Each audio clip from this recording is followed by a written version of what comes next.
Hello and welcome to Primetime Pastimes, educating Lauren. It's going to be a fun one. I'm Fuck one you, of your pal. hosts. I'm one of your hosts, Steve. With me, as always, drinking and getting violent already is Yep. Gav. Say hello, Gav. Cargo Street Fight. Hi. Hi. And with us, as always, on this venture is the star of the show. Say hello, Lauren. Hi. It Well, was almost just me and you. Gav did throw his toys out the pram earlier and was like, "Nope, I've got a headache. I'm not doing this. You can do it by yourself." Genuinely gave me a headache. This was how strong his reaction was to us finishing the pay-per-view earlier this afternoon. Well, let's see how far we can push that headache. So, professional wrestling is, of course, the pastime that brings us all together. There's just one problem. That is, Lauren has only ever watched modern wrestling. So, Lucky Lauren. Join us as we mine the golden era, be ruthless in our dissection, give gratitude to the attitude, and maybe uncover some hidden territory as we educate Lauren. So today's show is the notable 1996 WCW Uncensored. What many people claim to be the very worst pay-per-view in World Championship Wrestling history. Before we get into it, yeah, were you aware of the show? What do you know about it? To be honest with you, no. I'd completely missed this one, and I could have lived my entire life and never ever discovered it quite happily. It was a thing. Well, the name of the show is Educating Lauren. Lauren, were you aware of this show? No, and I wish I still wasn't. Excellent. So, yeah, some people hear that the phrase Doomsday Cage and a cold chill goes up their spine.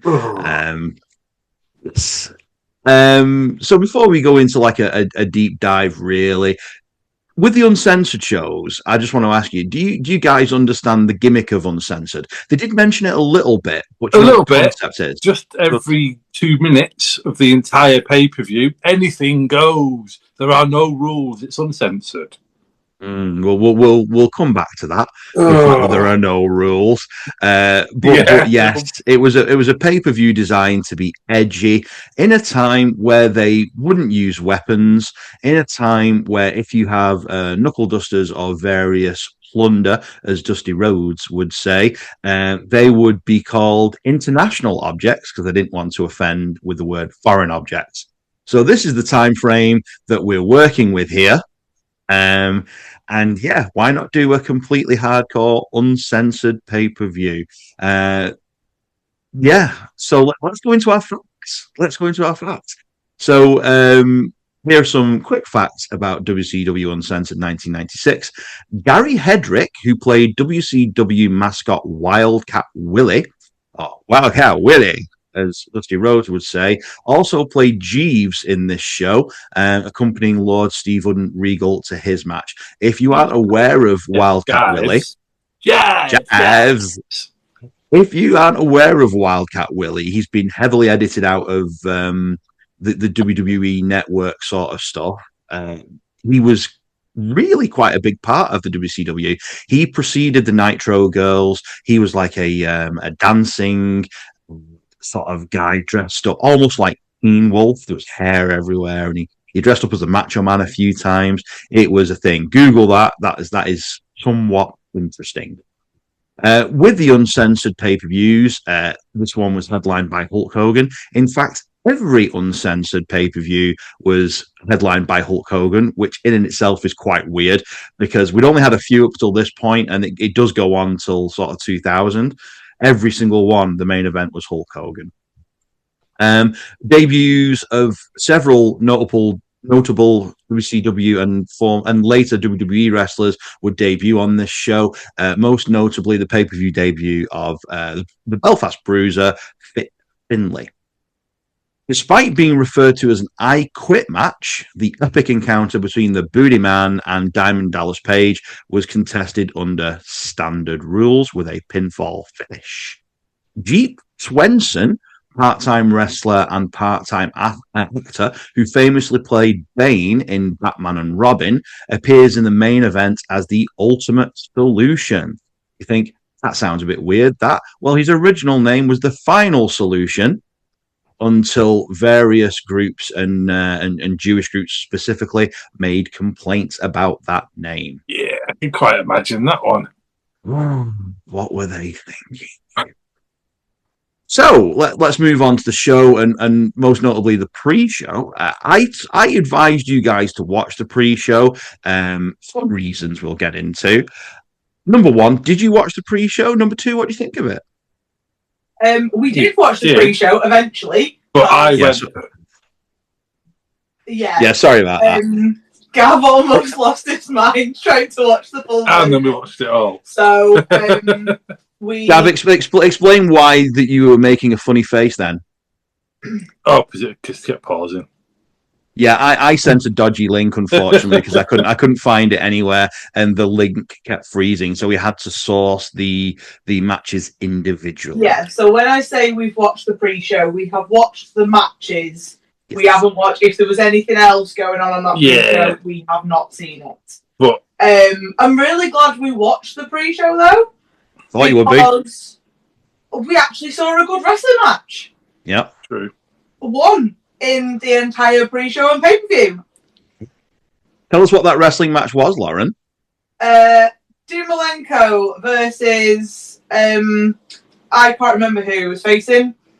Mr. JL. So wrestling fans will know him as Jerry Lynn, who would go on to the ECW. I think he had been in ECW before, but go on to seriously be a main eventer in ECW, and he would do some stuff for WWF. Then he'd come back in WWE, and bit of a wrestling icon, Jerry Lynn.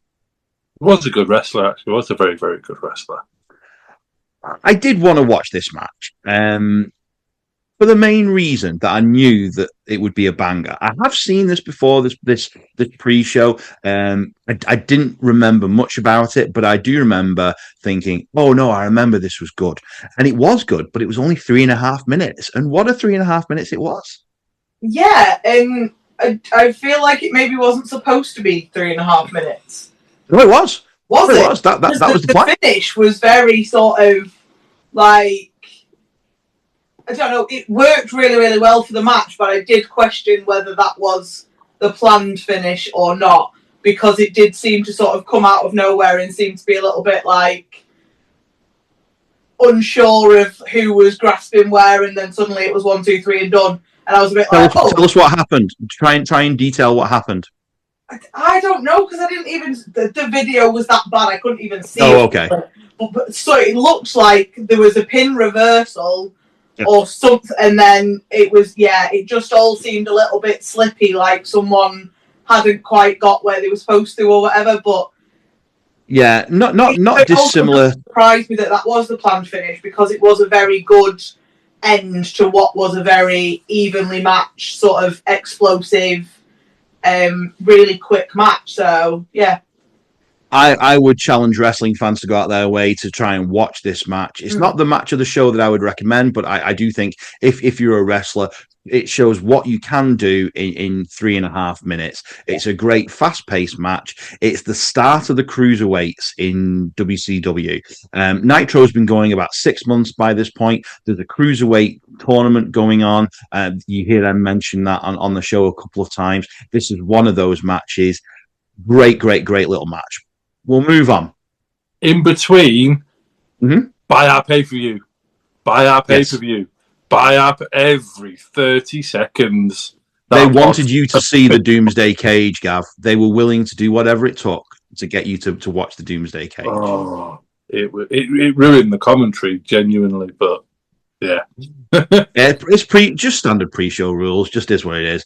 Jim Duggan versus Big Bubba Rogers. Anything to say about that on the pre-show? It was your typical bruisery WWE type, WWF type match that they'd had for years. Yeah, we've seen it so many times. Yeah, it really made me laugh, because I was like, it highlighted to me just how much they didn't bother changing stuff from WWE. Put a different suit on him. he went from Big Boss Man to Big Bubba and went from a blue shirt to a white shirt. Yeah, I will just say that he was Big Bubba in practically the same gear before he went to the WWE. But your point is still very, very valid, because when Big Boss Man came across, he came as the boss, and he was wearing literally exactly the same stuff. Then they changed it to a black shirt, but still police stuff. Then they changed him to the Guardian Angel, which is a slight variance on that. And he's gone in and out and in and out of various things. Now he's back to his original 1980s gimmick of Big Bubba in the braces, almost like a gangster. So not ripping off WWF as such, but they certainly had done very, very, very, very shortly before this. Yeah. But I did, even as sort of Big Bubba, and as much as I didn't like the majority, I still like him.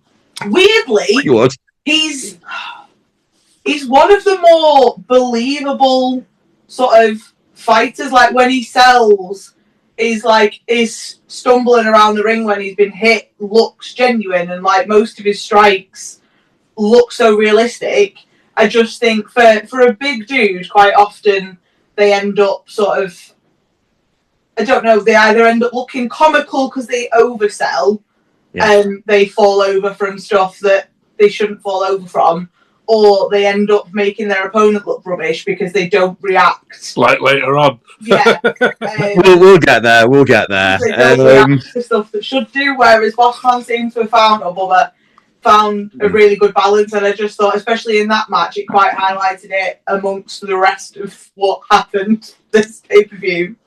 I will just note as well that this is not the start, but we're at the beginnings of Hacksaw Jim Duggan taping up his fist as the finish, and I hated that whole thing. Made no sense. Yeah, I didn't get that. I didn't get it. That part of this match, I have that as a note sort of separately. I was just like, what did he wrap around his hand? Because to start with, I'm like, has he picked up knuckles? Has he picked up... I was like, no, that just looks like fucking tape. It's tape. It is, it's wrist tape. That's all it... So what he was doing at this point was he was doing like a bare knuckle thing. So his finish would often be a straight punch to the face rather than his American football style sort of stance into the clothesline type thing.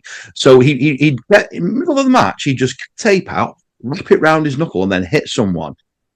And it never paid off, because at this point, closed fists, even though closed fists are still a thing, really, you're not supposed to do it.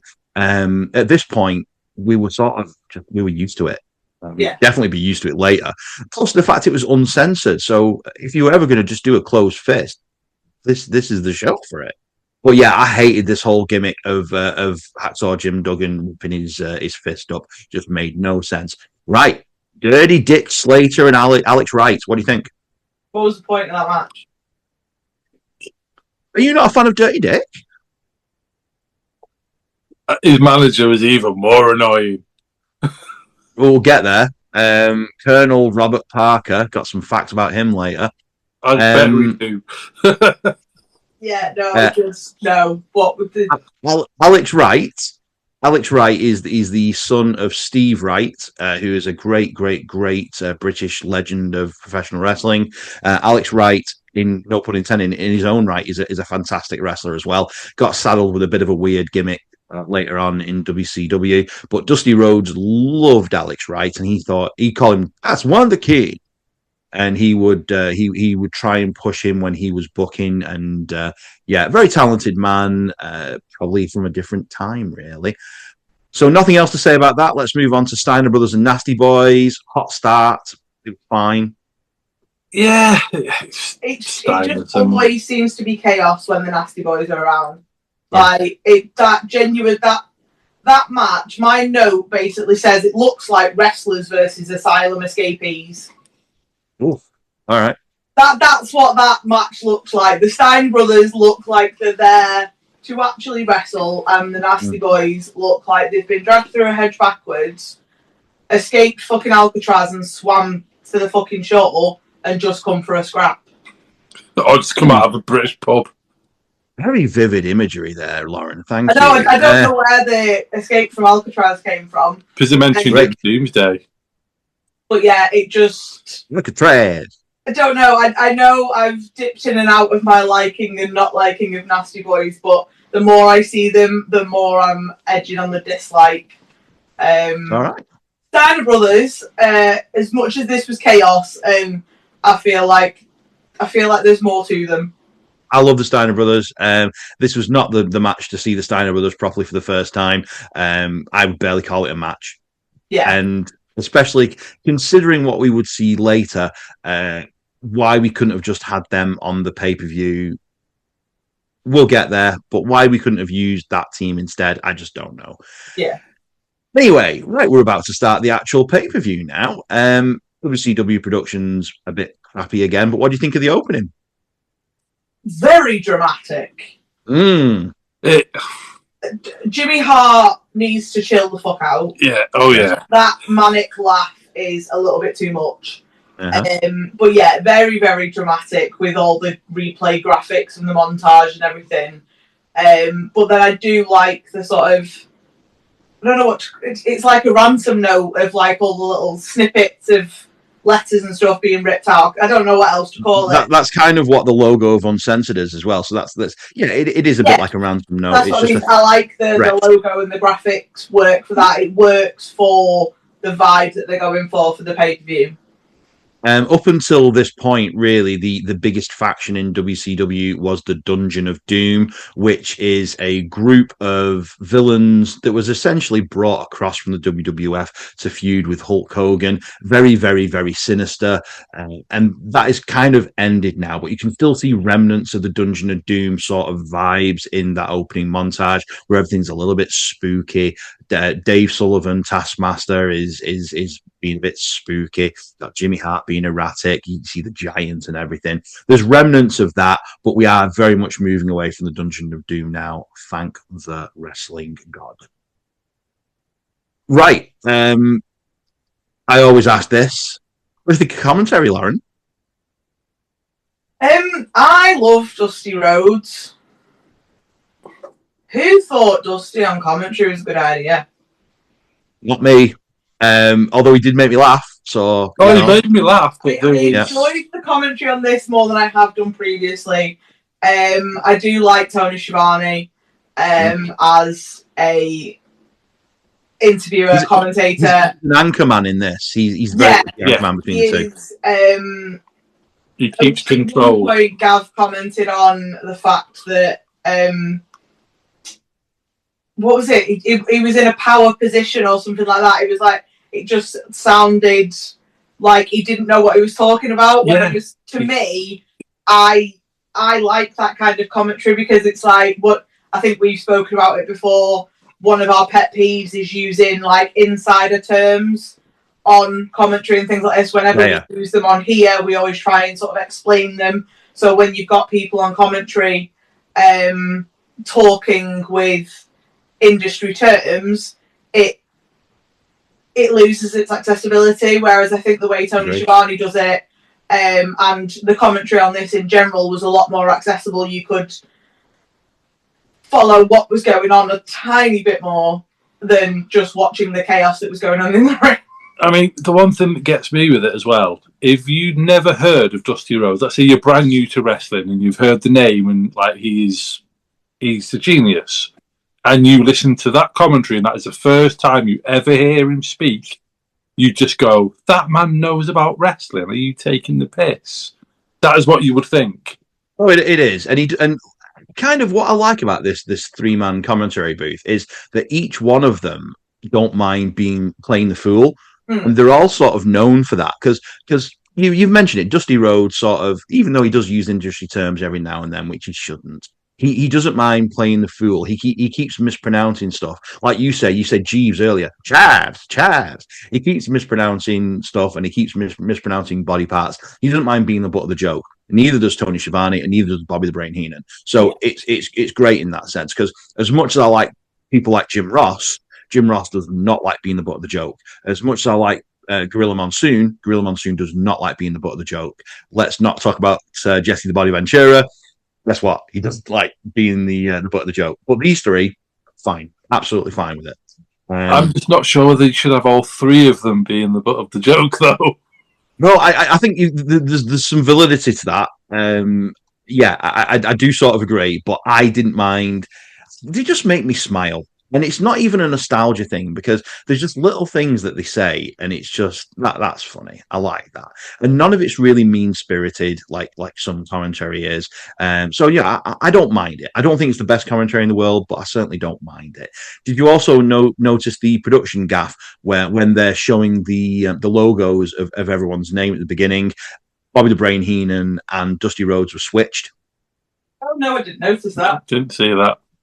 Annoyed the crap out of me. Yeah, another example of Turner Broadcasting not knowing anything about professional wrestling. Again, another thing we should mention on this is the fact that they are constantly peppering home the fact that this is a international flair to this pay-per-view, something WCW were really trying to get over in this period. We mentioned the cruiserweights earlier. For all his faults, Eric Bischoff, his intention was to bring in different wrestling styles, different parts of the world. Even though Fit Finlay comes into this, he's very much representing the German style of professional wrestling. We've got the Japanese style. We've got the luchadors, which would come in a big way, and then obviously we've got the British guys, Dave Taylor and Lord Steven Regal. They're really trying to say, look, this isn't just where the big boys play. This is where the world wrestles, and it isn't just. Yeah, they made a big point of it during the first match of that it was World Championship Wrestling. Yes. And... Yep. Yeah, exactly that. Well, let's talk about the first match. We've got Konan versus Eddie Guerrero. Gav, first and foremost, what do you think? Unlike a lot of people, I was never a big fan of watching Guerrero. Just wasn't. Okay. Don't know why, but I thought it was great in this match. Mm-hmm. I genuinely kind of got it. Like, probably if I watch it back now, but I was always a big guy. I like all the bravado and the Undertaker spooky shit and all that. I didn't enjoy wrestling, if you know what I mean. Brit wrestling made me see wrestling a lot different. And you were a fan of Z Gangster. Yeah, but it's Zeus. It's not fucking Z Gangster. But we'll get there. Lauren, what do you think? So I really enjoyed the majority of this match. Okay. I haven't seen much of Konan pre-LAX. So obviously he joins with when he's in TNA. He becomes LAX. That's the Konan that I know. Holiday, Viva La Raza, and all that lot. Yeah. So it was nice to see some of the older stuff. He's so flippy for a big guy. Like, I don't think a lot of people, especially the people that have seen him as he's gotten older, people don't realise that that's where he came from. He's had a lot of involvement in sort of AAA and the Lucha stuff, and one of the common things that you hear is Konan, Lucha, and you're like, yeah, like that's where he sort of originated. Even though he's always been a bigger dude, he's always had that sort of in his arsenal. Compare that to Eddie Guerrero, who was at one point doing a headstand holding Conan's legs, and commentary was saying, "Oh, look at him putting weight on Conan's ankles." I was a bit like, really? Is this where? But yeah. So I'm glad you mentioned Konan and AAA. I don't, Gav. Will you know this? I'm not sure. Do you know the relationship with Konan and AAA and WCW around this time? No, I actually don't think. So, best way to phrase this: Konan was Mexico's Hulk Hogan for a very, very, very long time. Just prior to this, he was an absolute megastar in Mexico. He was one of the prime reasons that WCW started to look closer at the luchadors. So we've seen AAA when Worlds Collide. The very, very first Worlds Collide show was prior to this. We saw people like Konan, people like Eddie Guerrero and Art Barr in this event. And a relationship started with WCW and Konan, and there was a talent exchange. Konan was essentially responsible for being the agent to bring in the mass amount of luchadors that we would eventually get, including Eddie Guerrero. So he sort of had two roles. Yes, he had a role as a wrestler, but that really took a backseat to him being an agent, bringing in essentially the entire cruiserweight division. It became a joke later on when it became the LWO because there were so many Latino members of the cruiserweight division. It's all because of Konan. Konan would often be the guy that negotiated contracts because they had poor English. You cannot heap enough credit onto Konan for really bringing the cruiserweight division into WCW. Eric Bischoff gave him the spotlight. The rest is a combination of Konan and probably Taskmaster as well, Dave Sullivan. Just because they put the stories together, they put the matches together. You cannot heap enough credit on Konan. Konan would later be sort of renowned for being a bit lazy because he did sort of favor the submission style wrestling over the high flying, even though he could do high flying. And he went for the Tequila Sunrise, which is a submission move. Even at the start of this match, they started off very, very, very techy, and the crowd did not know how to respond to it. But I don't know who it was, whether it was Eddie, whether it was Konan, but they recognized that it wasn't working and then turned into Flippy Boys, which just shows how great a worker they are. But yeah, you cannot heap enough praise onto Konan to the extent where the WCW power plant, which was essentially NXT, everyone knows about the WCW power plant if you've been around a while, watching wrestling a while. He also ran one down in Mexico. What was it called? It was his own promotion. It was in Tijuana, and that was sort of like a power plant, sort of like an NXT as well. And he was bringing people up and training people in that to then get them onto WCW.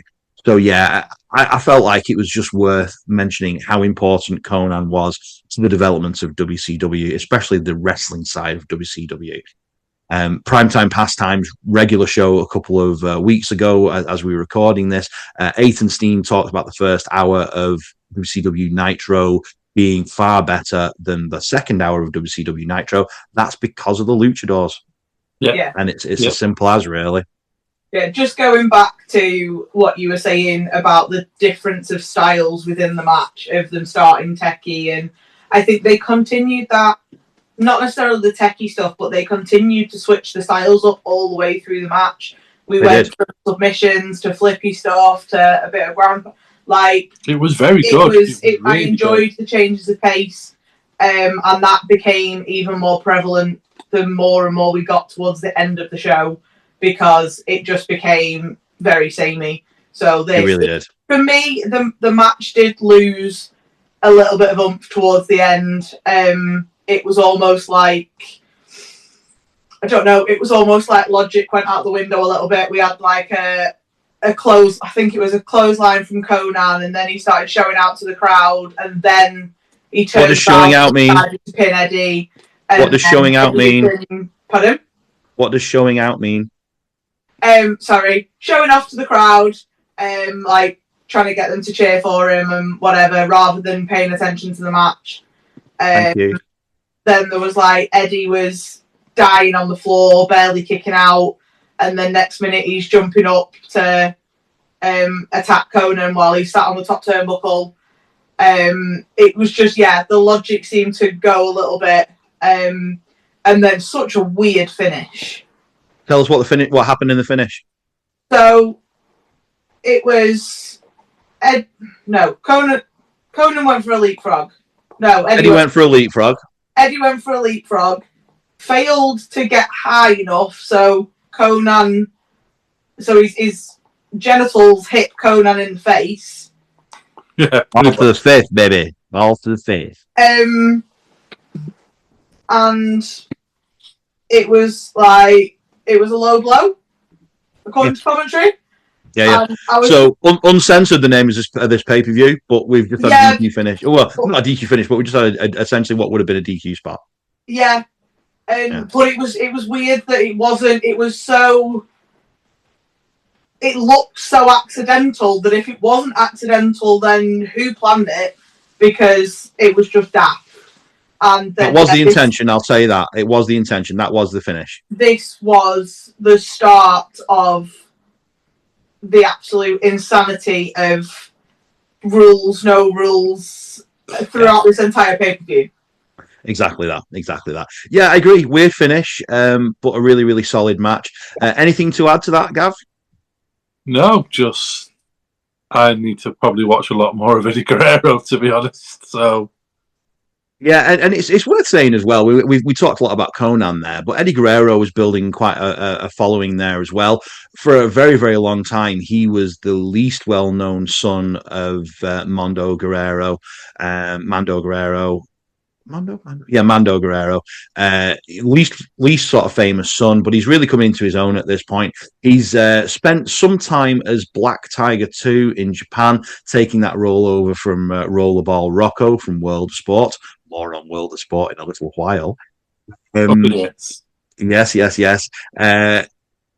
So he's done that in Japan. He's also spent some time as Eddie Guerrero in ECW, having some absolute banger matches with people like Dean Malenko, which is a very, very famous example.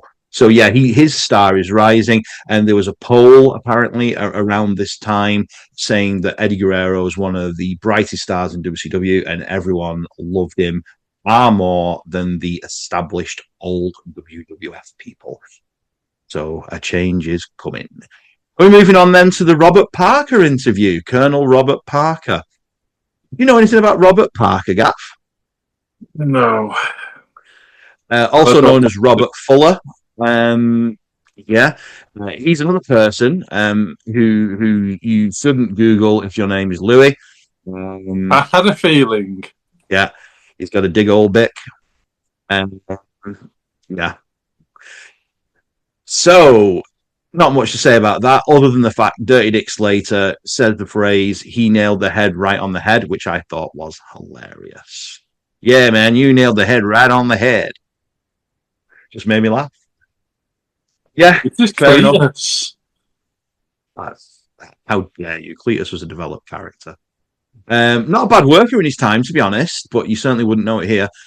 So let's move on to the match, which a lot of people talk about on this show.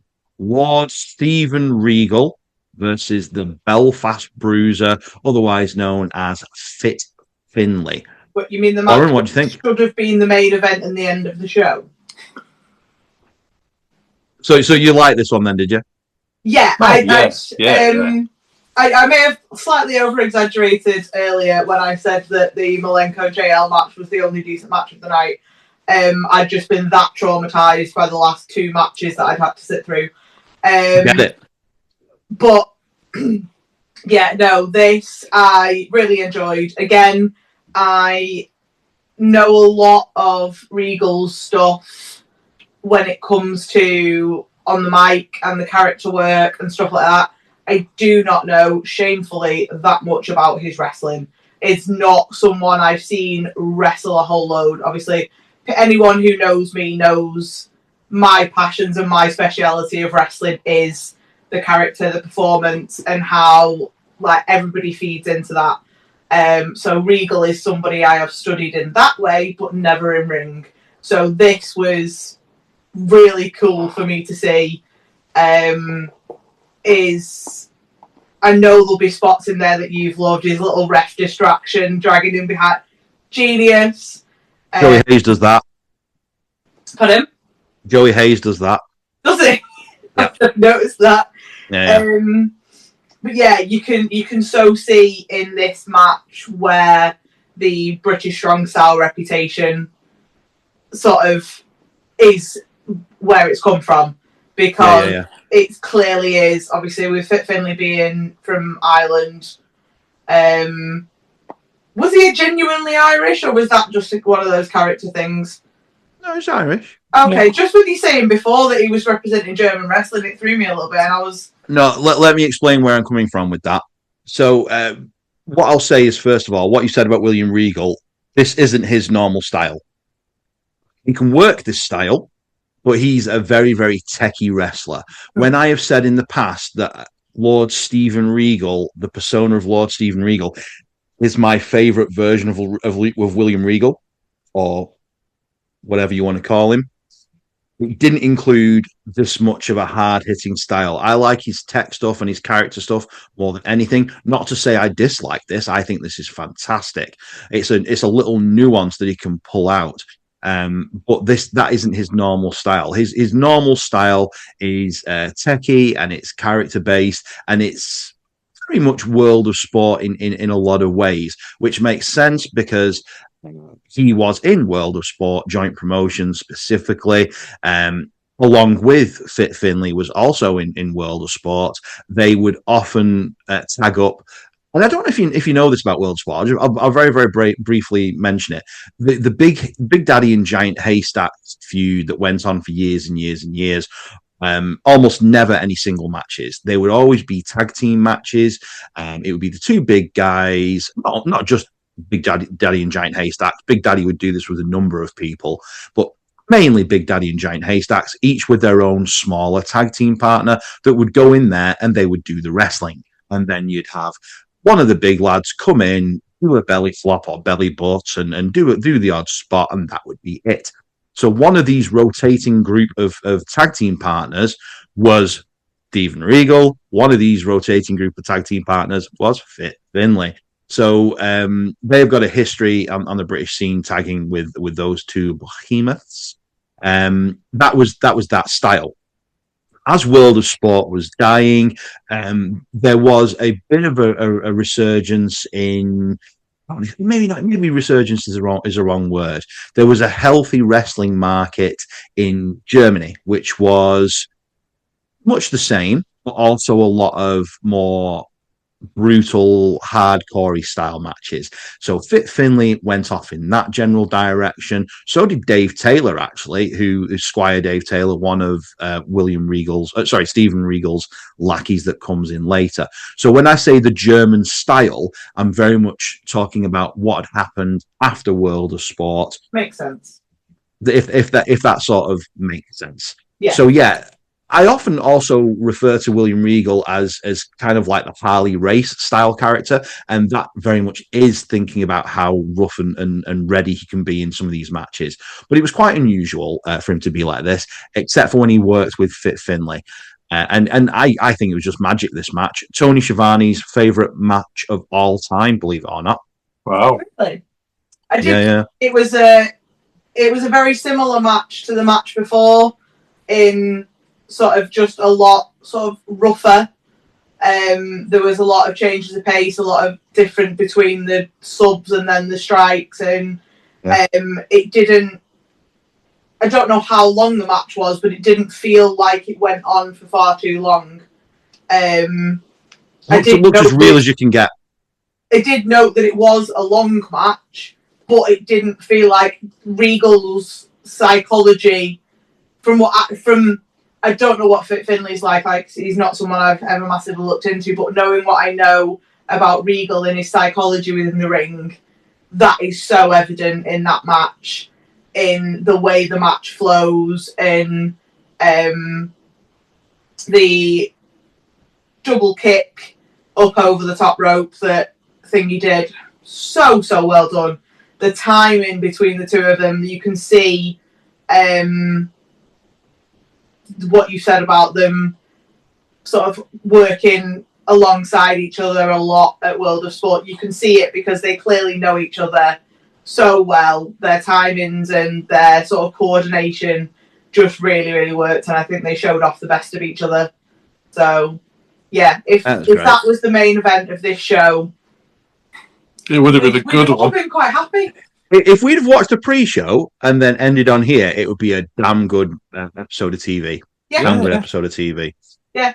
It's worth saying as well that Steven Regal's orbital bone and nose were broke which is why the last few minutes of the match was completely panned out because they didn't want to do close-ups because, again, they say no blood. There was definitely some receipts in that match towards the end. I don't think it was receipts. First of all, explain what you mean by receipts. As in, like, you've clocked me there a little bit, so I'm going to clock you back just to give you a warning shot. For real. I don't think... Yeah, and I don't think there was. I think it was... It looked it was that well deciding. It looked like it. It looked like, and I'll use the industry phrase of a shoot fight, which means a real fight. Everything looked real. It was great. I loved it. I think that they're both just two wrestlers who don't mind taking a third shot. Yeah. You definitely want contact. They want to feel it at least. So. We all want to feel something, Gav. We all want to feel something. So before we move on, just talk about the legacy or the birthright, as it were, of these two professional wrestlers. Do you know what their kids are getting up to nowadays, Lauren? Yeah, birthright. Go on, explain that. So NXT currently have a tag team which has Charlie Dempsey, which is Regal's kid, and I can't remember Fit Finley's kid's name. Uriah Connors. Yeah, that. And Pillman's. It's also got Pillman Jr. Alexis King. Yeah. There is Ariana Stack. Ariana Grande. No, it's not Ariana Grande. Ariana Summer and then Stax, is it? Yeah, Stax isn't anything. No offense to Stax, but Stax is Stax Ariana's there fiance, but Ariana right. is the daughter of TNA. Santino Marella. That's the one. I knew. I just wanted to see you squirm for a little bit there. It's also worth saying that William Regal. So Dave Finley's. Oh my God, my words today.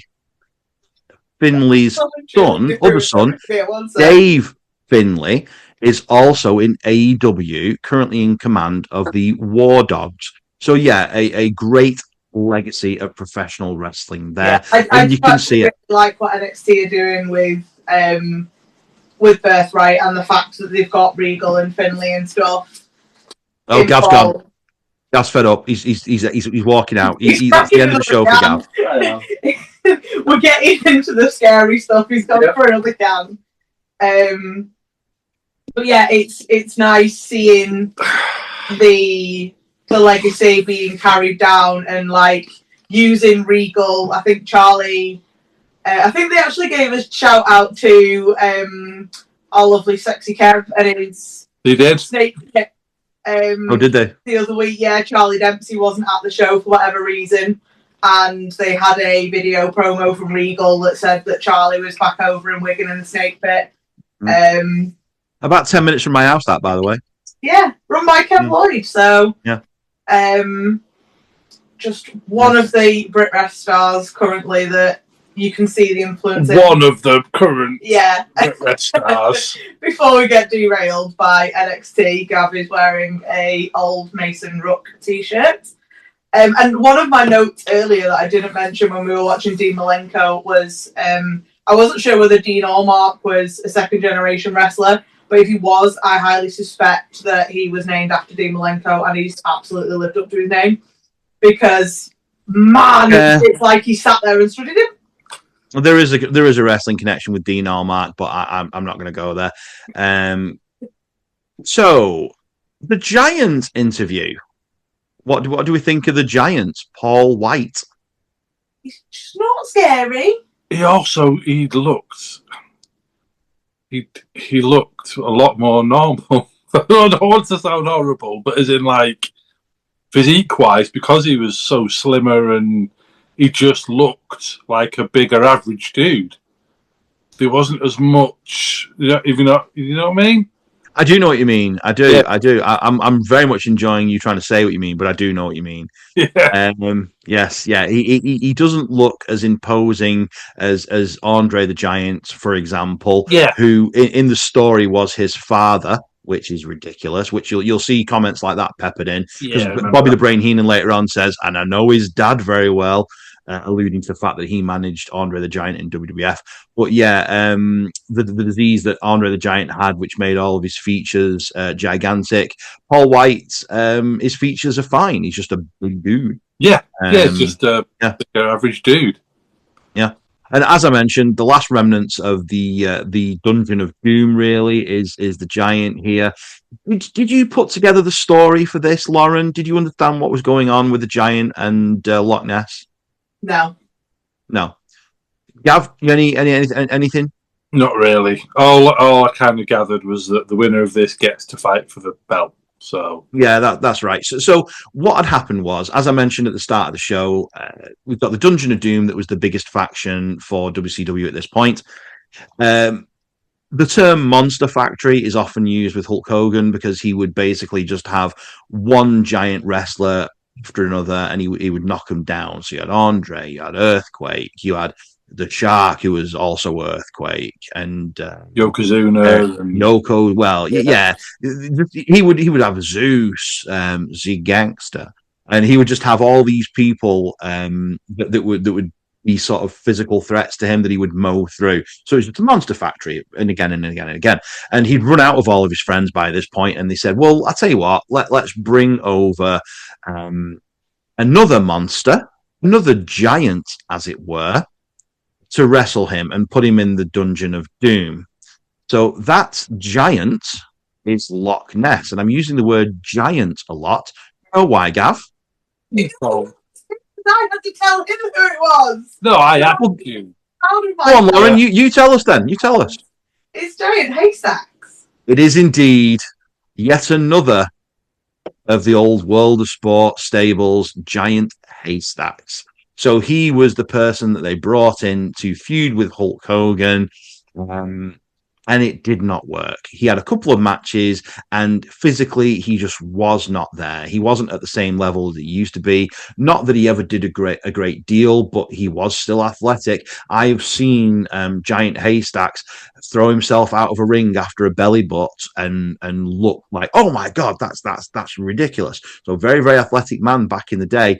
Not here. We later found out that he was essentially dying of cancer, and he didn't know. So he would be gone within 2 years. But yeah, he came over. He was planned to be in a main event with Hulk Hogan. That plan changed, and they decided we'll get some monsters in against Hulk Hogan. That changed. They got a Cage involved. Just kept escalating and escalating and escalating. Eventually, they decided we can't have this guy be in this match. We're pulling him out. We're going to have Lex Luger in his place, and what we'll do is we'll have the son of Andre the Giant versus Loch Ness, and then the winner of that match is going to get a shot at the championship to try and give it something. Loch Ness is actually a good guy in this show. You wouldn't know it, but he is actually a good guy in this show, which is just disjointed. And I think they were just trying to get some return from the money that they paid for him. But the bit that I didn't like was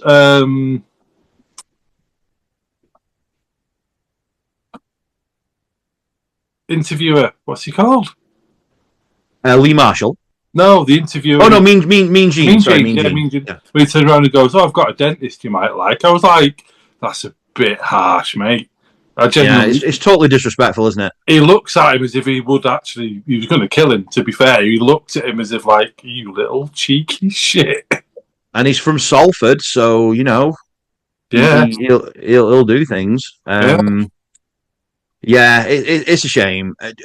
Also, do you? I'll ask you this, Lauren. Do you know how he got the name Loch Ness and why he got the name Loch Ness? Not foggiest. I'm guessing Scotland's monster. So, well, it is indeed Scotland's monster, but that's not the reason why he got it. Well, allegedly Scotland's monster. I've never seen it. So it was actually Bret the Hitman Hart. So there was a good relationship with Joint Promotions and Calgary. Stampede Wrestling. probably 10 years before this now, I guess. It was for a while. And just towards the end of the territory, there was a good relationship. You had people like Rollerball Rocco go over, and you had people, including Giant Haystacks, that went over. But there was a very, very well-known wrestler in America called Haystacks Calhoun. So they didn't want another Haystacks. So Bret Hart said, well, let's just call him the Giant, the Loch Ness Monster. And then it just got shortened to Loch Ness, and that's what it was. So we can thank Bret the Hitman Hart for that name. Nice. Yay. Wonderful, wonderful match.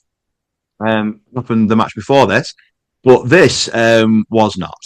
So, yeah. There's nothing good to say about it. There's just nothing good to say about it. Thank God it was quick.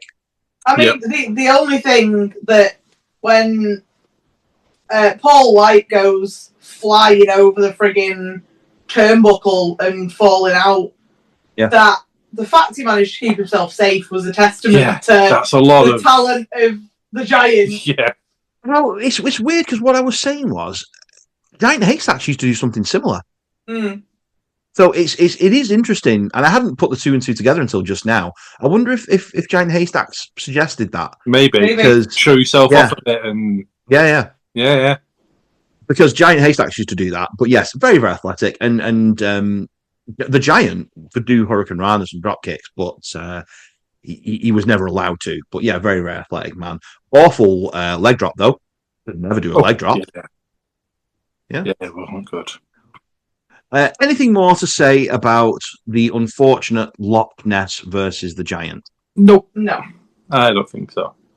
No, absolutely fair. I will just say very, very briefly that about a year and a half prior to this, at a show in the 9X Arena in Manchester, I sat a few feet away from Giant Haystacks as he was watching the show. They had cordoned off a little area for him, and he looked very content. So that's a nice little thing.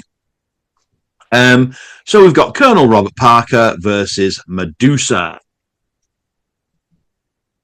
Any thoughts on this? It wasn't as bad as the Attitude Era, because if it would have gone down that level, it would have been arrestable.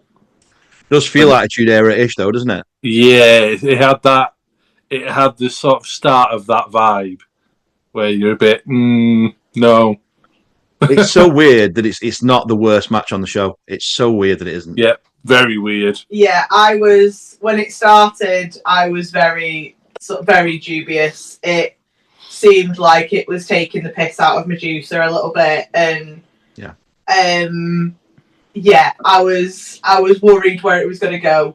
I did like the fact that even though they did continue to sort of rib at her a little bit, and almost make a mockery of her wrestling, the fact that he had to cheat to finish. Yeah. I did like that was the way it ended, because obviously I'm guessing there was not a chance he was going to put her over and let her win. But the fact that... Should have done. Pardon? I think he should have done. Oh, yeah, I do, but I don't think that would have ever been... Not at that time. I don't think a lot of the locker room would have considered allowing a female to pin them. No. So the fact that there was the cheat finish involving the manager, that I think... Dirty Dick Slater. Say it, Lauren. No. Say it. No. Say Dirty Dick Slater. No. Although that's his name. You get no clickbait from me. The fact they literally lost their shit when they locked up was like, it shows you what was going on at the time. Like, women and men didn't lock up at all, clearly. What do you know about Medusa's relationship with WCW and why she was here? Oh, she had the belt, obviously, from WWF and threw it in the bin. Well, she left. True. Talk us through that a little bit more in case anyone doesn't know. At the time, she was Sunny. Was she? No. She was Alundra Blaze. Alundra Blaze, that was the one. Yeah, and she had the belt. She was kind of the biggest deal in women's wrestling in WWF, and then they offered her money, and she just went, "I'm taking the belt with you." So see you later. I want more money, and they said no. But then she actively put the belt in the bin live on TV. On She? WCW, yeah, she just dropped it in the bin and said, "I'm here now." That is correct. Yeah, that's it. The only thing I'll add to that is that he was also big in Japan. A lot of the Japanese wrestlers would come over and wrestle her because they didn't have a women's division in WWF. So they just bring in almost like a monster factory for Hogan, like we said earlier. They would just bring people in like Bull Nakano to fight her, and then ultimately lose. But that stick had sort of gotten a bit boring because she'd worked with everybody and there were no storylines. So they sort of phased her out. They being WWF, they phased her out, and they didn't have anything for her. So yeah, she took the money. She had a great relationship with Eric Bischoff. She had worked with him in AWA before he got the big job with WCW. She'd also worked in WCW famously with the Dangerous Alliance under Paul E. Dangerously / Paul Heyman. So she had some history there. So she went across, but again, they just didn't have anything for her. There was just nothing for her to do. There was no women's division. You could put her next to people like Miss Elizabeth, and there was no difference. Despite the fact she was an incredible worker, she was just a valet doing stupid matches every now and then. Lovely thing about Medusa, though, and again, Medusa is actually supposed to be made USA. That's what Medusa stands for. She, because of WCW and their relationship with monster trucks, she became a professional monster truck driver and did very, very well at it. Nice, good. Yeah. So I enjoyed that very, very much. Anything else to talk about with this match? Just glad it didn't go on too long. Yeah, it was fine. I mean, for what it was. It just felt, it's just uncomfortable a bit. But I feel like it was one of those that at the time, in the midst of the storyline, with the context of whatever, it probably was quite, like Gav said, the crowd loved it when they first locked up. So in the midst, it was edgy. In the midst of the storyline that was going on, it was impactful. Watching it now, especially with the different outlook we have on women in society as a whole, let alone women's wrestling. I think it's a slightly uncomfortable watch now, but I can see where there was value for it at the time. I think the value really was, the main value was her putting the WWF Women's Championship in the bin, and I think that was the really the thing that defined her career, which is a shame, really, because she was a good wrestler. Road Warriors interview. I mentioned this on social media. My favorite point of the show was Hawk saying medulla oblongata, just for some reason. Absolutely hilarious. All I could think was Waterboy. Obviously, when they say it in that, I'm like, he's in Waterboy. No, very, very good. And they also peppered the interview with the statement, "There's no way you two could beat us legally." So they're obviously trying to cover the back for what eventually happens later on. Standard Road Warrior interview. We've seen one, we've seen them all, but they're always quite entertaining. Lauren, you still okay? The Road Warriors? Yeah, good. Glad.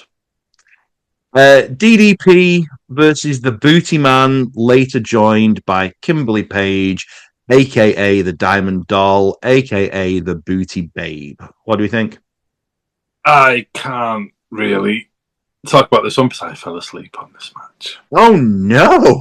Yeah, right. Gav, go and hang your head in shame. Lauren, what do you think about this one? What on earth is the Booty Man? Like, I genuinely thought I'd misheard it when he was announced to the ring. Nope. And then they kept repeating it, and I was like, no, they are calling him the Booty Man. Did you not see his outfit where there was cutouts around his bottom? Then I saw the cutouts of the missing sort of tights around the derriere, and Do you not know what his finisher's called, Lauren? What? Do you not know what his finisher is called? No. It's the high knee. High knee. I did ask her if she knew who it actually was originally, but she. In all fairness, did you know who that actually was portraying the booty man? No, not until Dad told me. No. Okay, you have seen him, and it's Brutus the Barber Beefcake, best friend for many years of Hulk Hogan, Mr. Ed Leslie. Yeah, so we talked about the Dungeon of Doom. Go on. Really liked DDP in this match. Oh, I am glad. I think the dedication to the gimmick was outstanding. Obviously, bearing in mind, I've never seen this side of DDP. Like, I've seen the Big Showman sort of, but listening to the commentary, I kind of got the gist that obviously he'd lost everything because of this woman. I was going to ask you. And the fact that he's literally out there wrestling in tights that have ripped and have got holes in, and his hair looks like he's been dragged through a hedge. Like, I thought the dedication to the gimmick was brilliant. And I agree. And he bumps around for him. He bumps around for him a lot. Again, going back to what I was saying about Big Bubba earlier, it's that believability of the reactions and things. The way there's a moment in it where he's a bit punch drunk and he literally falls over the bottom rope and out the ring and then over the railing as well. And I think a lot of wrestlers, when they do stuff like that, they would make the first bit believable, but then it becomes sort of a comical, like, oh, they're taking the piss now, falling over the railing as well. Whereas somehow he seemed to sort of keep the momentum moving, and it felt like a genuine reaction, like he didn't know where he was. I think he was great in this match. I think there is a lot to like in this match. There's a lot to dislike, but I think there is a lot to like in this match, and he does really, really, really, really, really sell it. Yeah. This is just before it all started to click for Paige as well. I think him stripping everything back and essentially being Thad Corbin, essentially who he was. Well, as I was say, that Corbin did the exact same gimmick down the line. It just repeats itself. It's just, it works. Yeah, I agree. So, you probably won't be aware of this, so I'll just jump into it. This was supposed to be Johnny B. Bad within this spot for the Booty Man. Much like you said on the previous podcast, how you weren't sure, Lauren. You felt like it was a big build-up between Shawn Michaels and Tito Santana, but it was just thrown together last minute. Same thing here. Thrown together last minute. Basically, Johnny B. Bad, Mark Merrow, that's his real name. He was contract negotiating, went to the WWF. Long story short, we'll get into it another time. But long story short, he got a guaranteed contract with the WWF, one of the first, and it left them without a conclusion to the story. Originally, it was going to be for a championship. It was a whole thing. The Diamond Doll had left Paige for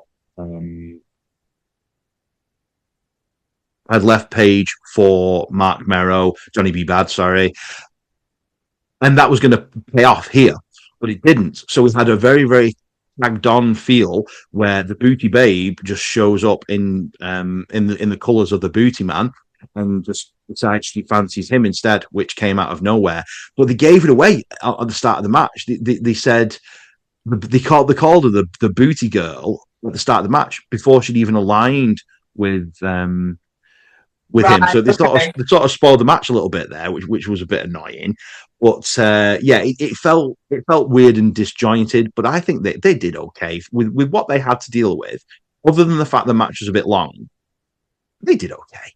That was the theme of the show. I think the fact that the commentary gave it away. For me, going back and watching it with none of the context, them almost spoiling it at the beginning of the match made it make more sense, because I thought there was a backstory and she'd already left for... She had, but not for him. She hadn't left for him. Yeah, but obviously that was cut out, and in my head, I'm like, oh, well, she's clearly left him for him, so that's what the fight's about. The commentary's mistake almost helped them for me going back and watching it with fresh eyes. Oh, fair enough. Gav, How did you feel about Kimberly Page back in the day? Were you in love with her like everybody else was? Not really. Do you know she's also in the 40-Year-Old Virgin? Yes. Yeah, Mhm. yeah. Good. Yeah, I loved Kimberly Page back in the day. She was too. Has anyone heard the phrase "born sexy yesterday"? It's another film trope where you've got these doe-eyed female characters that are just exist only for the male, and it's just, oh, I'm so innocent and I'm so sexy at the same time. It's Born Sexy Yesterday, and she was playing that a bit too much for me. Like when she's kissed by her real life husband Paige, and she sort of yucks it, and then she's kissed by the booty man, and it's like she's had a euphoria that she's never felt. Sorry, at this point she was married to Paige. Yes. Said Kimberly Page at the beginning. Yeah, I didn't put two and two together that she was like Paige is quite a common last name. Like I didn't assume that it was fucking. No, Lauren. No, I just want to say one thing really quick. Diamond Dallas Page, his current wife is called Paige, Paige. Just Page. Yeah, no, the way she fucking locks lips with bloody booty man. Yeah, she's an actress. Was right there. No, she's an actress. And still, even after they split up, and there's levels, love. Everyone loves the booty. Well, man. All I can say is you didn't spit in her mouth. True. I don't know what that meant. Anyone who's been around BritWrest for the last few years will know the reference. Okay. Yeah. So again, she's also starts the Nitro Girls, so that's her sort of big contribution to professional wrestling, other than being the valet of Diamond Dallas Page. Yeah. But in all accounts, seems like a lovely person. Apparently, she's still friendly with Diamond Dallas Page, even though they're no longer married. So that's lovely. Lex Luger's promo about a Jimmy Hart jacket. Can we just move on? Yeah, please. Yeah. He does do the L's in this, but very, very subtly. He does that. I mean, can we just wrap the podcast up now? No, absolutely not. Because we've got Loch Ness versus the Giants. We've covered that. We've already talked about that. Covered that early.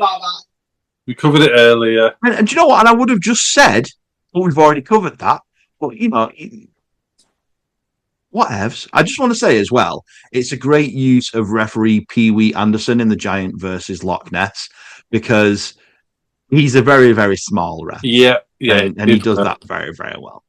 All right, so I guess let's move on to the interview between Sting and Booker T, and then the ultimate match of Sting and Booker T versus Road Warriors. So let's talk about the interview first. What do we think about the interview with Sting being a little bit more street than he usually is? Yeah, I don't get it. I'm guessing he tried to mix it with Booker, but didn't work. Booker's not from Harlem either. He's from Texas. Well, so the whole Harlem Heat thing always bothered me a little bit. Yeah, okay. Sting saying OG was weird. Medium length brown haired Sting was always a bit of an anomaly.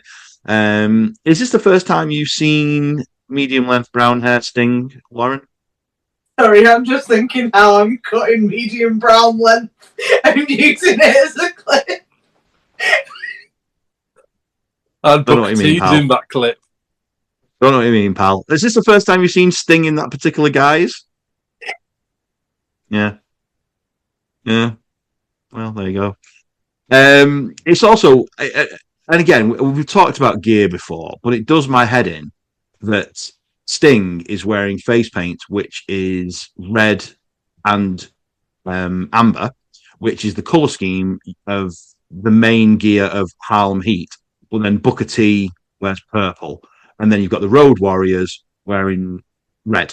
Just does my head in. Yep. And the gear, Sting's gear is black with like red and white on it, and so were the Road Warriors in that match. Exactly. That's what I'm saying. Yeah, you just wear purple, Sting. I know you've got purple face paint. Oh, he's got many colours of face paint. Yeah. What another thing is as well, the Road Warriors had sort of started wearing blue a little bit as well by this point. So you just talk to each other before the match. Does my head in. So before we go into the actual match itself, talk about the setup of this match. The World Tag Team Champions at this point were Sting and Lex Luger. They were doing this thing that they would often do, where Sting was the good guy, clear as day, the good guy. Lex Luger was best friends with Sting. They actually owned a gym together. They owned a gym together in real life, best friends. So he was pretending to be a good guy when he was tagging with Sting, but then he would do unhanded stuff when Sting wasn't looking. So that was the dynamic of the tag team, which I always quite enjoyed. He was obviously, because of the whole Loch Ness situation, he was put into the main event, he being Lex Luger. So we needed a tag team partner for Sting. And to me, it made no sense why you would put another tag team wrestler with him. And leave his partner, to get involved? No sense whatsoever. If his partner was injured in a previous show, then fine. But I would have rather have had another singles wrestler team up with Sting, or just have another tag team in there and make it a number one contenders match. The Steiners and LOD would have been amazing. Steiners and LOD, we could have had Nasty Boys and LOD, we could have had, I don't know, Harlem Heat and LOD. We could have had so many different combinations of this, and it just made no sense to me. The storyline thing was, well, if you help me, then you get a shot at the tag titles. He was just saying, there's too many moving parts here, lads. Here's another thing. There's 8 people on one side of the team in the main event. Have one of them wrestle first and have him be a little tired. Yeah. Well, to be fair, the middle part of that didn't do much anyway. No. So yeah, that's the setup for this match. Let's talk about the match itself. Oh, actually, what I will talk about just dead briefly. We hadn't seen the Road Warriors for a number of years. This was kind of them coming back. Do you know why we hadn't seen the Road Warriors for a few years? Hawk was slightly inebriated a lot of the time. As we've said before, stupid, sexy drugs, and alcohol and various other things. So, look like he brought it back though. At least he sort of got it together. And well, what he'd done since, because I'll spoil SummerSlam '92 now. The SummerSlam '92, when Hawk leaves that arena, we don't see him in WWF for a while. So okay, Lauren, it's fine. So anyway, we don't see Hawk for a while. Hawk goes to Japan and tags up with a fellow named Kensuke Sasaki, and he is also known as the Power Warrior, and they become the Hellraisers. So a new tag team called Hellraisers, Hawk Warrior, and Power Warrior. That's what's happening there. Minimal, still in WWF for a little while. He is teaming with Gav's all-time favorite wrestler, Kona Crush, for a little while, fulfilling their dates. But then a number of years happens. I don't know if falling out seems like a bit of a step based on interviews. They certainly weren't talking, but then they got an opportunity to come back a short while ago. So now they're back for the first time in a few years in the WCW. They've had a few matches with Steiner Brothers. They've had a few matches with other tag teams, but this is one of the first major events that they've had as a team outside of Japan. That is. So that's where we are. So let's talk about the match. Lauren, what do you think? Do you really want to know? Yeah, I do. You're gonna feel the same way as I do. Okay. So, highlight of the match, commentary. They can get away with murder tonight. Yeah. I don't think they can. I think that might still be illegal. Uncensored, baby. However, chair to the back of the head. Yep, not good. Not the first unprotected headshot from the Road Warriors. Rope breaks in a street fight. Yep. Stupid, sexy rules. A street fight where the only weapon is a chair up until friggin' knobhead brooms. fucks off to go and get brooms. Brooms. Yeah. The fuck. Although it gets worse later on. So Yes, it does. Booker tries to do his whirly thing, but then the other people fall into him, and it just ends up like a little pile of people. I love that. It's so funny. I appreciate it's a street fight, but how many low blows does one match need? More. Why is the ref trying to take weapons off them? To be fair, you sort of do a little bit in street fights. You want to look like you care a little bit. He hasn't cared about anything else, but he No, tried that's to take true. the broom handle off them.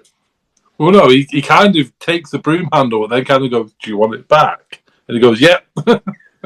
Talk about a dusty finish with a broom handle, eh?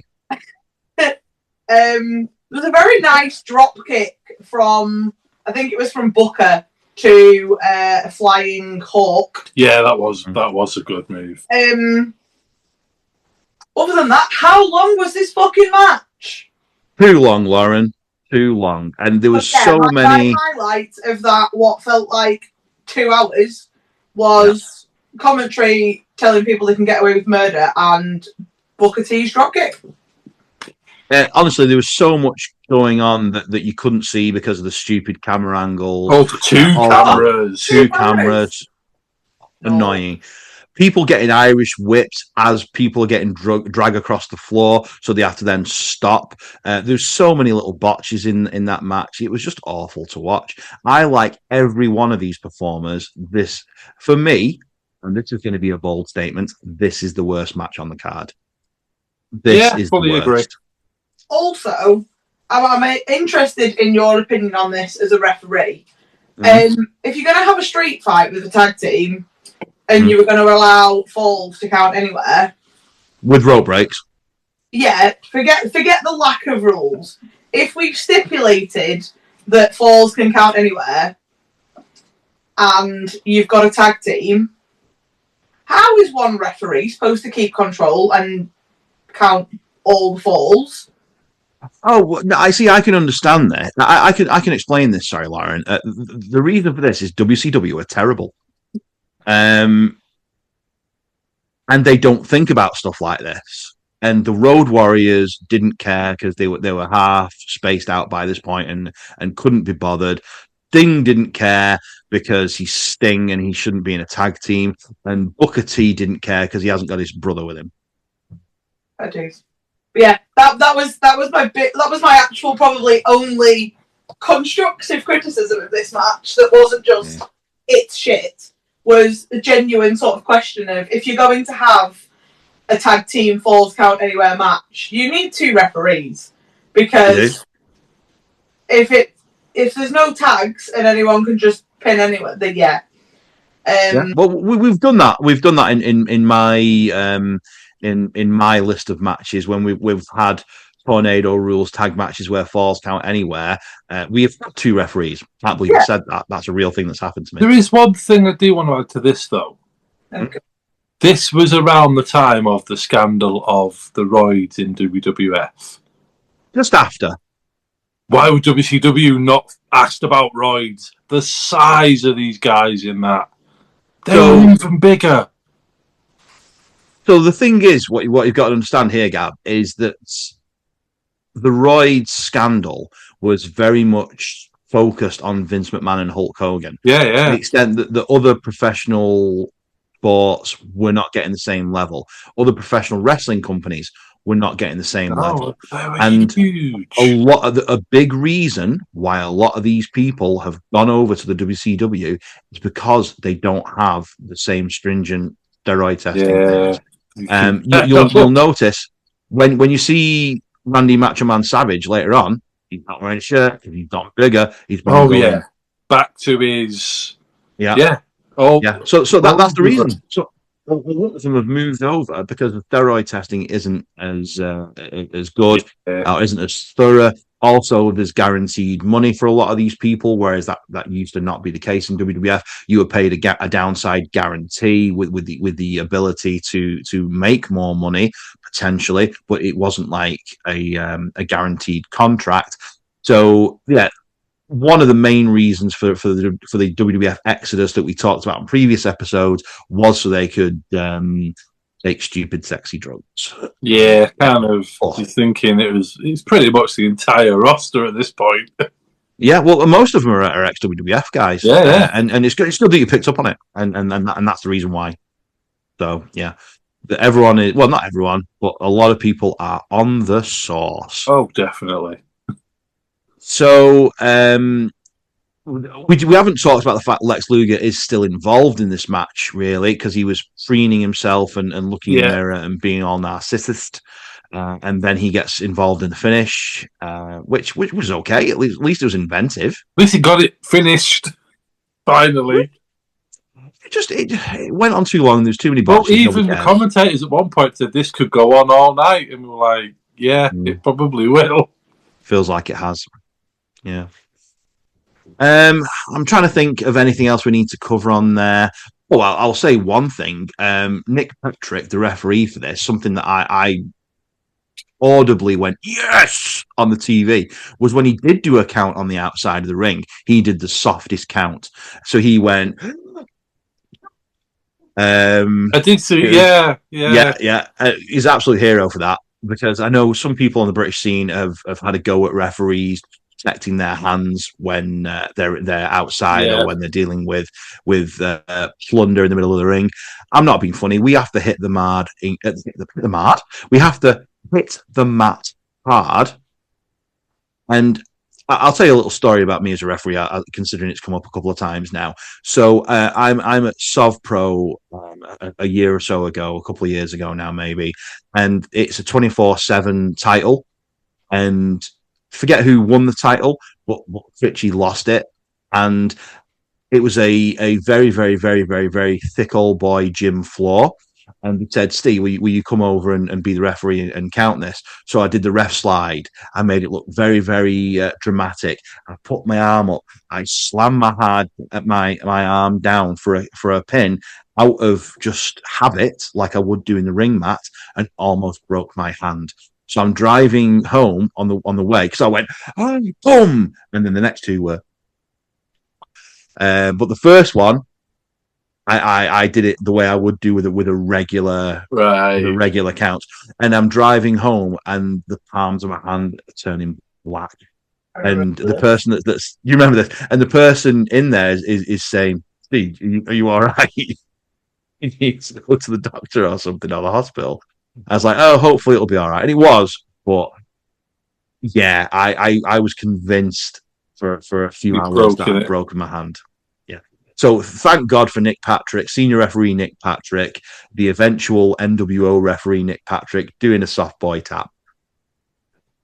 That's all I've got to say about this. Anything else you want to say about this match? No, we just know we've got to go to the next one. We do indeed have to go to the next one. So it's the main event, which means it is the Mega Powers, Hulk Hogan and Macho Man Randy Savage versus Ric Flair, Arn Anderson, Meng, the Barbarian, the Taskmaster, Kevin Sullivan, the Gangster, the Ultimate Solution, Lex Luger, and Brian Pillman. Oh, no, just those 8. Because Brian Pillman wasn't there. Do we know why? We do know why. Do you know why? Sexy drugs. I'm going to get you the sexy drugs. No. So, are you aware of the loose cannon gimmick that Brian Pillman was doing around this time? Yeah, he did bring that into WWE, didn't he? He did, yeah. So we'll go into it in more detail another time, but just to sort of briefly go over it, they had the idea that Brian Pillman was going to do a crazy gimmick where he was just stupidly unpredictable. He would use lots and lots of industry terms to make it seem like it was real. He would do things like he would grab people on commentary. One famous example, he grabbed Bobby Heenan, and Bobby Heenan, because he's got significant health issues, literally swore at him live on TV and then had to apologize afterwards. it was one of those things where he was being, oh, what's he going to do? What's he going to do next? There was a very, very famous match with Kevin Sullivan. It was an I Quit match. And Kevin Sullivan, as we've mentioned before, was the booker of the territory at this time. So instead of actually going through with the match, Brian Pillman grabbed the microphone and said, I respect you, Booker Man. And that was the end of the match. So he had acknowledged that Kevin Sullivan was the booker, doing all these sorts of things.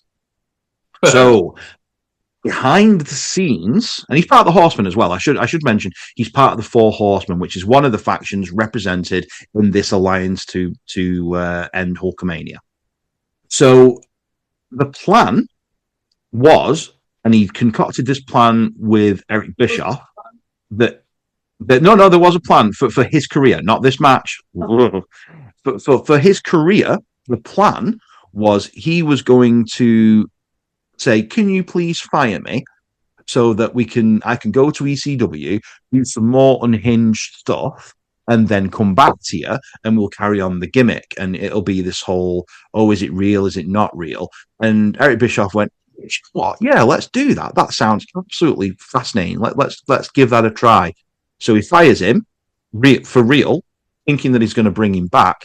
He goes to ECW, but before they actually do bring him back, he signs with WWF. So he completely outsmarts Eric Bischoff, and the loose cannon gimmick continues in WWF. In the famous Pillman's got a gun thing, and there's all sorts of things going on there. We'll cover that more when we get to it. That's just drugs, stupid, sexy drugs. So lots and lots of things going on around there. So at this point, and you'll have seen this as well, WCW had a hotline run by Mean Gene Okerlund, which gave away secrets that were going on in the business and rumors. And this hotline said a couple of days before that he being Brian Pillman, was going to no-show the event because he's in hospital. But we've spoken to the doctors in the hospital, and he isn't there. And to the extent that Pillman got pissed off and was going to sue them, saying, "Look, I've got my papers here to say I was in hospital. I've got a problem with my throat, but I wasn't going to be on your show anyway because I don't work for you currently." So yeah, there was this whole thing going on. But yeah, Mean Gene Okerlund almost got into trouble for that as well. So he was announced. He, being Brian Pillman, was announced for this match. And essentially, it looked to the audience like he'd no-showed it. So originally, we were going to have 9 people in this match against Hulk Hogan and Macho Man Randy Savage. And we've got some big stars in this. And we're just feeding them to Hulk Hogan. And it's an interesting concept. Is it? So before we talk about the actual match itself... You're still awake? What do you think about the concept of 2 people running the gauntlet in this cage, Lauren? The idea of a tag team running a gauntlet, I like the concept of a gauntlet match. Mm-hmm. The cage, I don't know. It seemed convoluted and not very well explained, and they could have to the extent that I don't think people actually knew. I don't think the commentary knew what was going on. No. Like I was so confused genuinely through the match.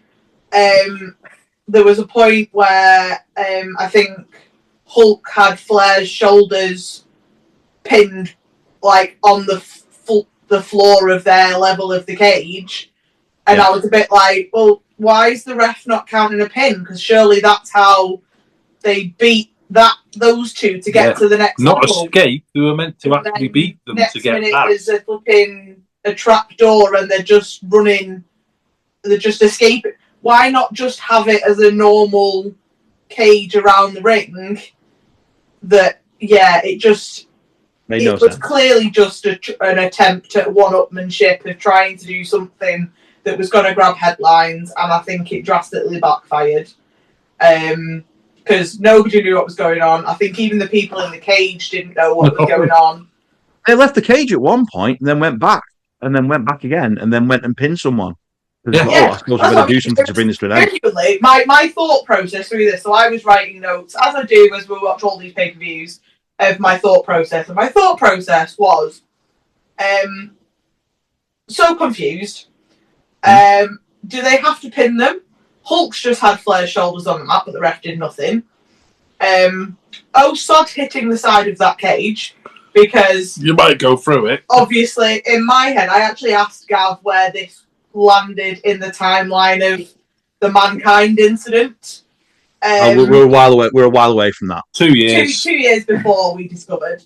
But obviously, knowing what we know now of Mankind going through a cage roof, in my head, I'm watching them throw each other at the wall of this cage, being like, nah, sod that, mate. At least if you go through the floor, you're going to hit more chain or a ring. If you go that way, you're doing a frigging Shano fall. Like, the scary thing for me in that, could you imagine if something would have gone wrong? That's all I was Would doing. have been no Undertaker Foley, Hell in the Cell. That would never have took place. I mean, you could argue that's probably a good thing for people's health. But yeah, like, not for careers. Following on for my trail of thought, when they got down into layer 2, why were there 2 sort of sections with an open door? Should that door not have been locked? No, I can explain this, right? It's because WCW trap at this point. Then Hulk, was it Hulk that locked the door? He had his, or was it Savage? I don't know which one. Might have been Savage. Someone had a chain and locked the door. That was Hulk. He used his hair. He went and tied it.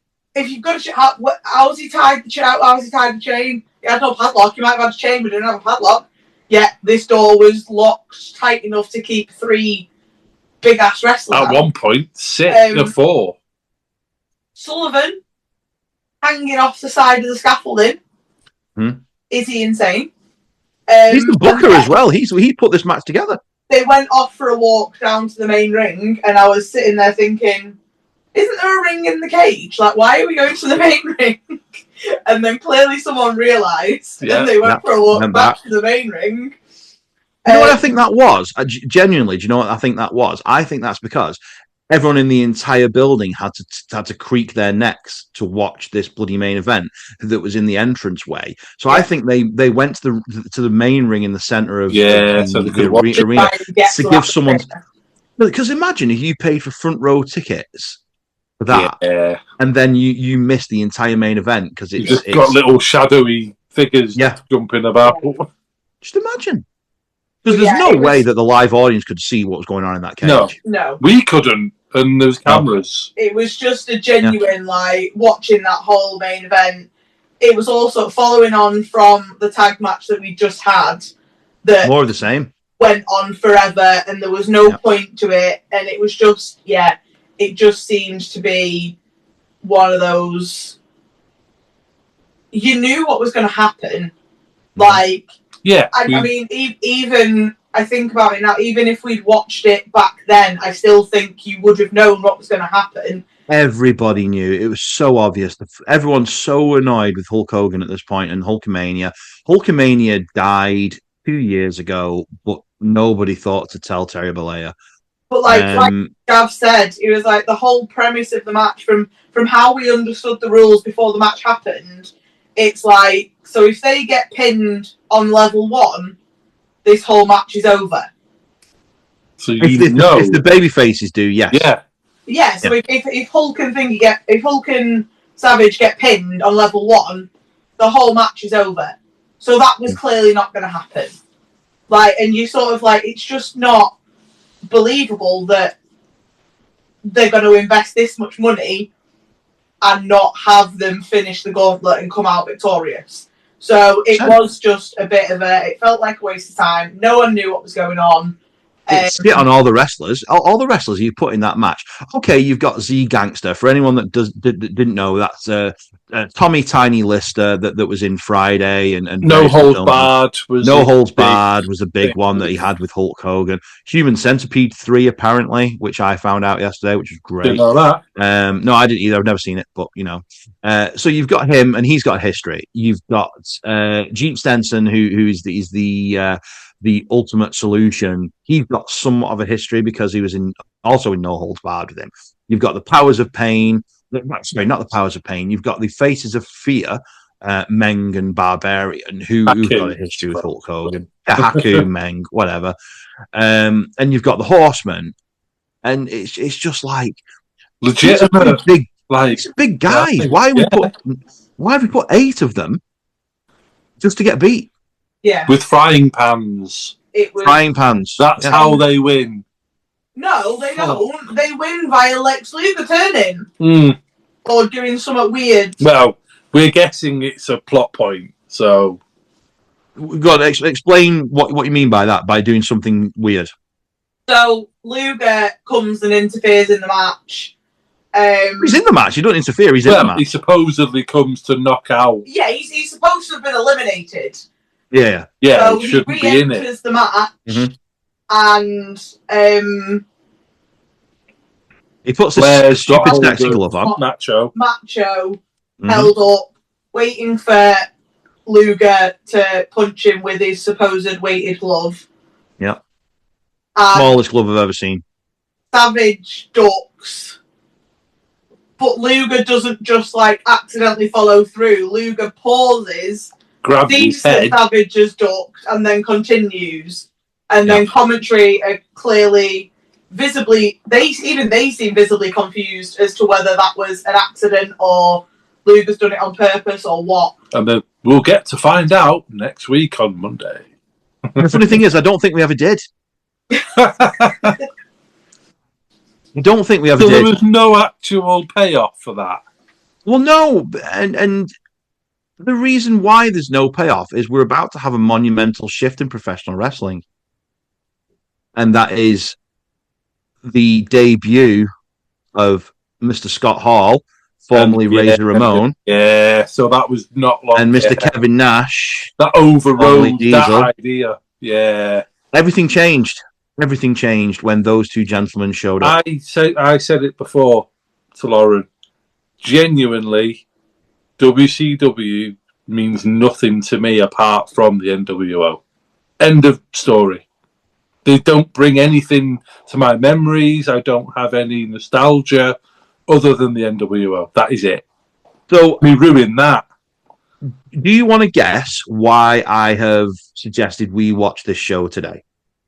Because it's the end of WCW and then it becomes NWO. Pretty much. I wanted you to see how bad things got. Yeah. But I wanted you to see the glimmers of hope in some of those other matches. See how bad things got before the entire industry has changed. Yeah. Before they let the quality wrestling shine. Well, this isn't just WCW, though. I will say, though, Gav, this is very much a product of some of the earlier WWF shows we've seen and some of the scandals. But they all left WWF to do it to WCW. As bad as it is, and it wouldn't be here for Hogan, a lot of it was Hogan. Yeah. He just wouldn't let it drop. He wouldn't grow with the times at this point, but let's see what will happen in the future. Do we have anything else that we want to talk about around this show, Lauren? A final point, after I was quite complimentary about commentary earlier on. Yeah. During the intros to this match, commentary talked all the way over it, and I missed half of it, and it's one of my pet peeves. Fair enough. You wanted more information on Z Gangster. Yes, I did. I had no clue who the freak was in this match. No. And funnily enough, I don't think anyone did. Still, to this minute, I couldn't tell you anyone else other than Arn Anderson and Ric Flair and Luger. Z Gangster. You could put a lineup in front of me and I could not pick that man out of a lineup.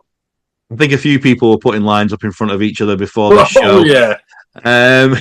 Right, before we get derailed by stupid sexy drunks, wrap this up, Steve. I'm wrapping it up. Okay, well, yeah. I mean, again, I think easily the match to watch on this is the Belfast Bruiser and Lord Steven Regal. Yeah. I think people should go out of the way to watch that match. I will also say, if you've time, well, go out your way and try and watch Dean Malenko versus Mr. JL. Possibly even Guerrero and Konan, if you can. It's not a bad match. I'm not saying it's a bad match, but I think the reason why I talk about Malenko and JL as a little caveat to what I was saying is because of how much they do in 3.5 minutes. That shows how you can have a high flying, technical, exciting match and do it quicker than some people in Brit Wrestling's entrances. Yeah. Yep.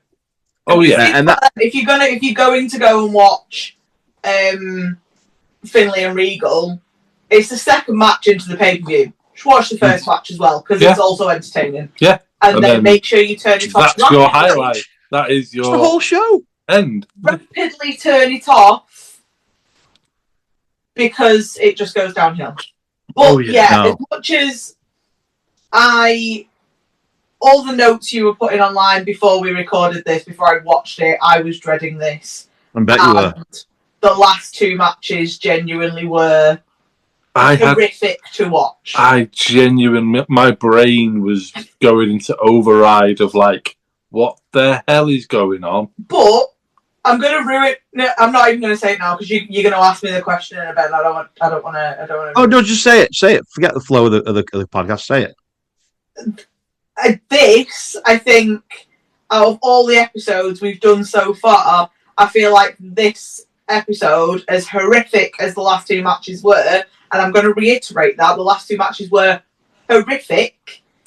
I feel like I've been educated on older wrestling more on this pay-per-view and pre-show than any of the other episodes we've done so far. There's a plan to every episode that I ask you to watch, Lauren, and I'm glad that you said that because I need to build the building blocks for you to get on to the next bit that we need to talk about. Yeah. So the next bit we are going to talk about is going to be what I consider to be a good show. Spoiler alert: King of the Ring, 1993. So that is the first King of the Ring pay-per-view, and I think there is a lot there to enjoy. I watched that originally, so yeah, I think I did watch that originally. So, well, no spoilies, but one of my favorite matches of all time is on that show. So let's sort of bring this to a close now. We've established that Lauren is educated. We've established that Gav is frustrated. So I think B is frustrated. It's as good a time as ever to thank you all for joining us and apologize for putting you through that if you have watched it in your own time. So yeah, thank you for joining us, and good afternoon, good evening, good night, whatever time you're listening to this. Thank you so much. See you later. Bye.